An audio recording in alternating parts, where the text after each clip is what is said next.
মা, তোমার তো আজ শরীর ভালো নেই। আমি গিয়ে সবিতা কাকিকে বলে আসছি যে তুমি আজকে কাজে যেতে পারবে না। তোমার তো খুবই শরীর খারাপ মা। না মা, আমাকে পারতেই হবে। আমি পারবো। এই অভাবের ঘরে বসে থাকলে তো আর চলবে না। তোদের বাবা আজ নিখোঁজ না হলে হয়তো আমাদের এই দিনটা দেখতেই হতো না। না মা, তোমাকে আজ কাজে যেতেই দেব না। তুমি বাড়িতে বিশ্রাম নাও। আমি গিয়ে কাকিমাকে বলে আসছি। বাবা থাকলে ঠিক তোমাকে বিশ্রাম নিতেই বলতো। বাবার কাজটা তাই আমিই করছি। তুমি বিশ্রাম নাও, কেমন?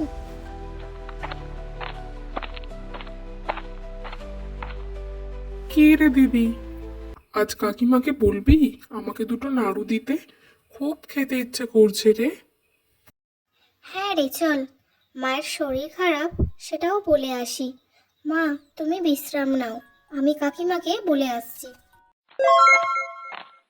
কাকিমা, ও কাকিমা, একটিবার বাইরে আসো। আমার মায়ের খুব শরীর খারাপ। মা বলল আজ কাজে আসতে পারবে না। ও কাকিমা, একবারটি বাইরে আসো। বলি, সাত সকালে এত চেল্লাচ্ছিস কেন? কি হয়েছে? তোর মা কাজে আসতে পারবে না? রোজ রোজ এরকম করলে আমি কিন্তু আর তোর মাকে কাজে রাখতে পারবো না। সেটা গিয়ে বলে দিস। কাকিমা, তোমার কাছে কি কিছু খাবার বেঁচে আছে গো? আমার ভাইটা না কিচ্ছু খায়নি সকাল থেকে।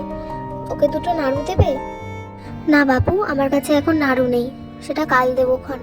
আজ আমার কাছে কিছু শুকনো বাসি রুটি আর দুটো হাঁসের মাংসের টুকরো পড়ে আছে। একটু দাঁড়া, আমি এগুলো নিয়ে আসছি।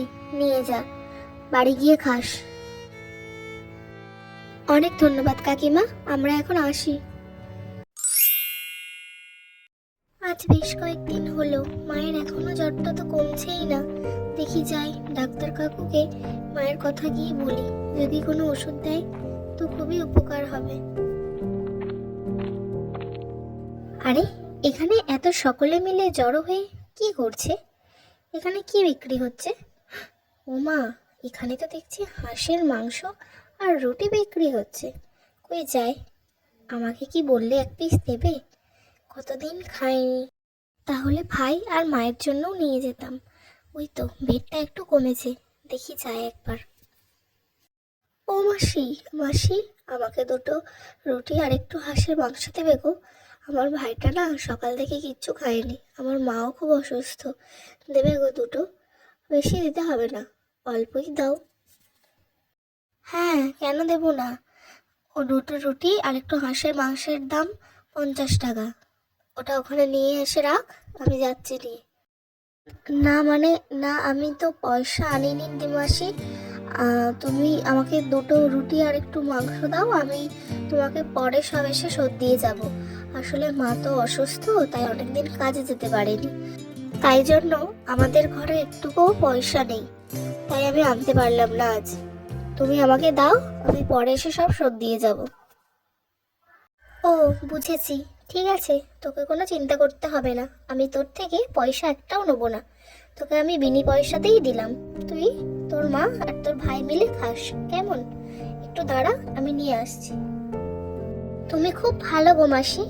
আচ্ছা, তুমি মাংস আর রুটি কোথা থেকে বানানো শিখলে গো? আমারও না খুব এগুলো বানাতে ইচ্ছে করে, কিন্তু আমি তো এগুলো বানাতে জানি না গো। তুমি কোথা থেকে শিখেছো? শোনো মেয়ের কথা, আমি আর কোথায় থেকে শিখবো? ছোট থেকে এসবই তো করে আসছি। জানবো না কি করে রুটি আর মাংস বানায়? তা এককালে শিখেছিলুম আমার এক দিদির কাছ থেকে। কেন রে মেয়ে, তুই কি শিখবি? তাহলে তো খুব ভালো হয় গো মাসি, কারণ মা খুব অসুস্থ। মায়ের চিকিৎসা করাতেও পারি না। ঘরে না কোনো খাবার নেই গো। আমার ভাইটাও দুদিন কিছুই খায়নি। তাই ভাবছিলাম যদি পয়সা রোজগার করে মায়ের চিকিৎসা করাতে পারি। আহারে, গরিব ঘরে জন্মানো যে বড়ই কষ্ট রে মা। আমি তা বুঝি। তুই এক কাজ কর, কাল থেকে আয়। আমি তোকে হাতে ধরে সব শিখিয়ে দেবো। এই সময়ে আসিস কিন্তু। ওবেলা একটু খরিদ্দার বেশি থাকে, তাই এবেলা আসিস, কেমন? এরপর সে রোজ এসে তার মাসির কাছ থেকে রুটি আর মাংস বানানো শিখে যায়। অল্প দিনের মধ্যেই সে খুব ভালো মাংস আর রুটি বানানো শিখে গেল।